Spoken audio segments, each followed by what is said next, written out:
Howdy. So what you're looking at right now is the newest Iowa Wargaming Industries board game, something I've been working on for a while.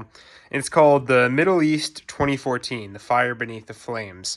So basically what this game is about the events taking place, obviously, in 2014 in the Middle East. And you got a couple different dynamics going on. And I'll kind of walk through them here. It's a little bit more of a complicated game, but definitely understandable. So there's 6 sides in this game, right? And so we'll start off with the big two, right? So Saudi Arabia and Iran. So we got Saudi Arabia right here, and then Iran over there. And so they're basically kind of fighting a proxy war at this point, right? They're fighting a proxy war in Syria. They're fighting a proxy war in Yemen. And they're basically just trying to curb each other's influence. They're not fighting directly, but they're trying to sort of, undermine each other's influence, right?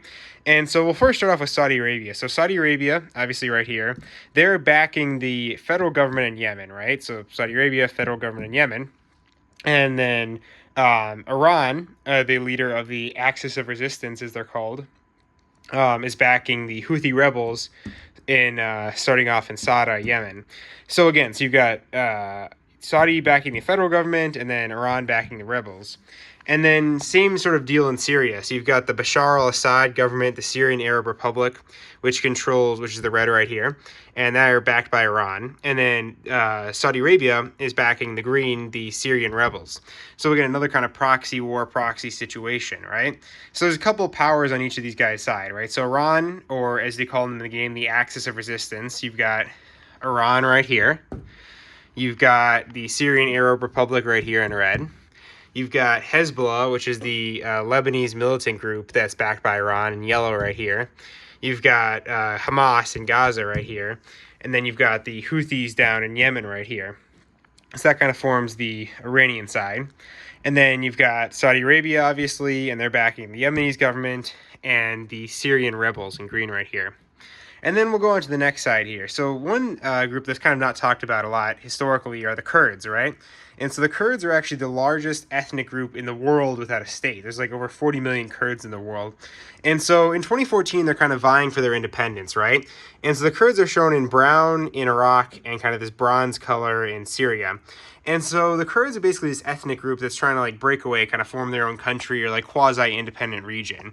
So in this game, they're the Peshmerga in Iraq. So this brown territory right here, that's the Peshmerga. So it's those Kurds in Iraq. And then you've got the Kurds in Syria, Rojava. That's what they're called, Rojava, in this kind of bronze color right here. And so these two sides are working together. They're really just focusing on their own independence, trying to establish a Kurdish state in Syria and a Kurdish state in Iraq. And then we'll move on to the next player, speaking of Iraq, which is the Iraqi government, right?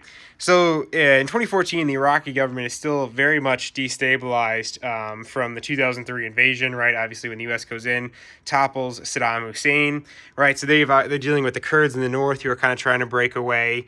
Their government is very unstable. Their military is very unstable. And so they're basically just trying to maintain their country right here, keep their land secure. And that leads into the next biggest threat, or the biggest threat for them, which is ISIS, or Islamic State, as I refer to them in the game. So in 2014, they're kind of exploding across Iraq and Syria, and they're shown in the kind of gray-black right here. And so they sort of start up on the Iraq-Syrian border and explode into each countries, right? So right as this game is starting is right when our Islamic State is about to explode across Iraq and Syria. And it's kind of a perfect time for them to do so because the Iraq government is so destabilized. They're in a really weak position. Syria's in the civil war. Syria's in a total mess, right? There's so much opportunity for them to kind of move forward, take new land. That kind of was what led to like this horrible group's massive expansion across Iraq and Syria. And then we move on to the final faction in the game, which is Israel. So Israel in this game is really focusing on countering Iran, right? So, they're obviously facing Hamas in Gaza, Hezbollah in Yemen, Syrian Arab Republic, which is backed by Iran, right here on their border here. So they're kind of a little bit surrounded in this game. They're trying to dealing with the threat from Gaza, Lebanon, Syria, And they're kind of looking at dealing all these threats. But I've also got some more like kind of political features in the game, right? Talking about like the West Bank, some of the more kind of controversial stuff. The Golan Heights, disputed territory right here. So that's kind of a basic overview of the factions. Not an entire overview, but just kind of a basic overview of how the game works.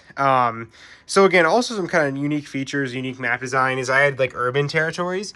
So like any territory that's got buildings in it, like this is considered an urban territory. So you can kind of see like here, right? Like Tel Aviv is an urban territory, West Bank. And then it adds defensive bonuses. So if you're defending an urban territory, you get a defensive boost. Also mountain territory, so you can see mountains here, a bunch of mountains in Iraq and Iran.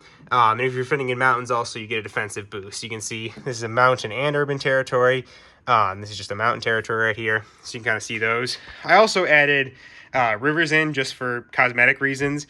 So you can see like Tigris, Euphrates River coming through here, coming through Iraq, all the way up through Syria, into Turkey there. So I really just try to make this map look as good as I can make it. The rules, it isn't something that'll probably be done in the next like week. I've been working on it for a while. Still working on completing the units. The rules are mostly done, but still kind of a work in progress there. Here's like a little preview of the units. This is a technical truck, or a truck with one of the guns mounted on it. So that's going to be a unit in the game. So yeah, tell me what you think. I think it's a board game, right? In the sense that it's like a war game, it's a board game, but it's also sort of meant to be like a educational piece, to kind of educate people on the events, the politics of the region. Obviously, a lot going on currently in Iran, but this is going back to 2014, right? And a lot of those events sort of were the underpinning for events you see today and even going into the future. So I really want this to be an opportunity for people to learn, why was Islamic State able to expand so rapidly, right? Like, what is the rivalry between Saudi Arabia and Iran about? Who are the Kurds? What are they fighting for? What was Syrian civil war all about? What is the conflict in Lebanon about? The conflict in Gaza about? Kind of just get that historical background. So yeah, that'll be it for today's video. Let's do one kind of pan out over the map. And yeah, see y'all guys soon.